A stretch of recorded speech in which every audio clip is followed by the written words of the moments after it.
Kaixo, ongi etorriak beste behin ere.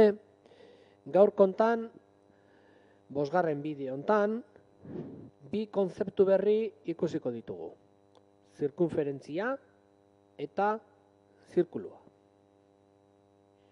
Horretarako, beti bezala, gure taula osatzen joango gara. Zirkunferentzia hitza hartuko dugu, hortxe jarriko dugu, eta gauza bere egingo dugu zirkuluarekin. Bueno, hementxe daukagu zirkunferentzia. Hauxe da zirkunferentzia bat. Eta bere lekura eramango dugu. Zirkunferentzia, ikusten duzun bezala, kurba, itxi eta laua da. Naiz eta zuk ez ikusi, kurba itxi hau puntuz osatuta dago. Hemen, puntuak daude. Eta gainera, puntu guzti horiek, hemengo erdiko puntu hontatik, puntu honi zentrua deituko diogu, distantzia berera dare. Esan nahi detena da, hemengo puntu bat eta zentruaren artean, distantzia hau dago, eta distantzia bera dago puntu hontatik zentrura. Beraz, definizioa eramango dugu bere lekura.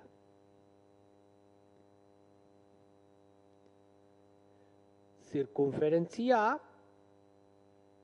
kurba, itxi eta laua da, eta puntu guztiak zentrotik distantzia berera daude. Orain, zirkulua definituko dugu. Horretarako, lehen erabili dugun, zirkunferentzia erabiliko dugu.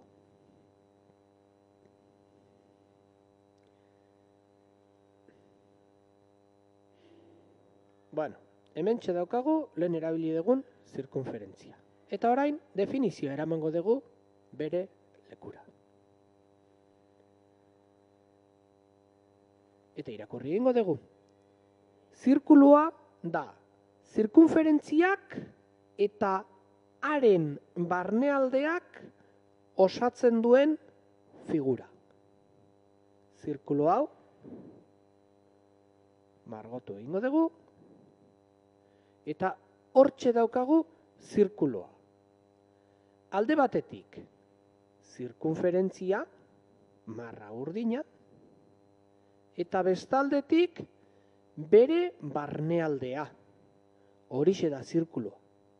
Eta hauxe izan da dena, hurrengora arte.